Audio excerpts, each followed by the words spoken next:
Yazang samboni ufanele Yazang samboni ufanele Oke mbone amtshena ukuthi ngimkhumbule Oke mbone amtshena ukuthi ngimkhumbule Yazang samboni ufanele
Sanibonani nimbingelele isizwe sikaMthaniya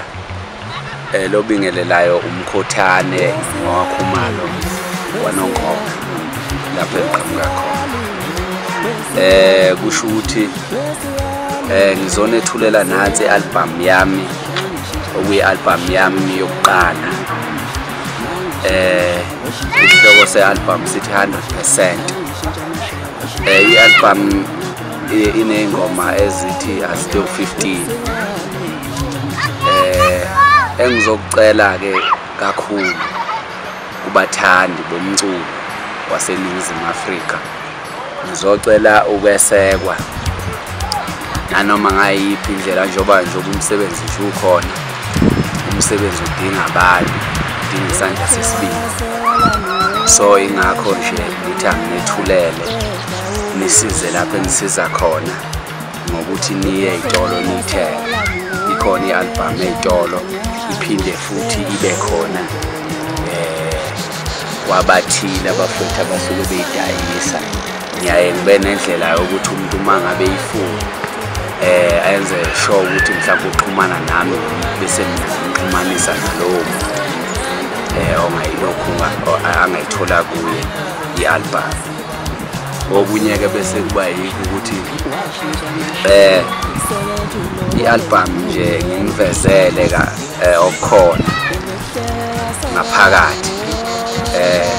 iy'ngoma ey'khona lapha bafowethu ngiyanithembisa iy'ngoma ezinomlayezo ongekhona ukuthi mhlambe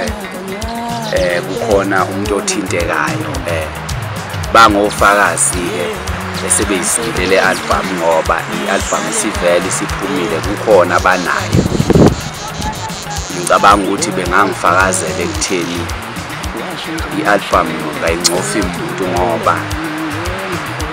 kulezi insuku bakwethu siyakhuzwa kakhulu bayakhuzwa umaskandi ngendaba yokuncofana yonke into yami nomlayezo ngikhuluma nje ne-South Africa nanezinto nje ngiyibona zenzeka eMzansi mase ngisebenzisa imizwa yami lapho bakwethu ngicabanga ukuthi lokho akuningi engingakusho nanokuthi-ke ngiyayicelela-ke bakwethu uma ngabe mhlambe seniyilale senitholile le CD nayithenga nayilalela uma mhlambe kukhona abantu beyinkampani abangangisiza ngoba lo msebenzi ungumqansa nje mawusuku wedwa ngiyacela kakhulu abantu bengisize besondele eduze befaka isandla ngiceleleke futhi nakubasakazi uma kuwukuthi mhlambe bayayithola iquality entweni yami nanokuthi mhlambe ingoma zami zisezingeni lokuthi mhlambe ingadlaleka emsakazweni beyidlale bakwethu mhlambe ngoba abasakazi yibona abantu esethembele kubo okufanele ukuthi besibeke balazweni. Ngiyayicelela kakhulu bafethu lokho nje engakusho kuzocela wonke umuntu okhona eNingizimu Afrika. Ngicabanga ukuthi mhlambe ngiyaphela lapho. Ngiyabonga, sinisale kahle. Bebehleka soka lami wobeshana kanyanga betha una ngomo awubheke namhlanje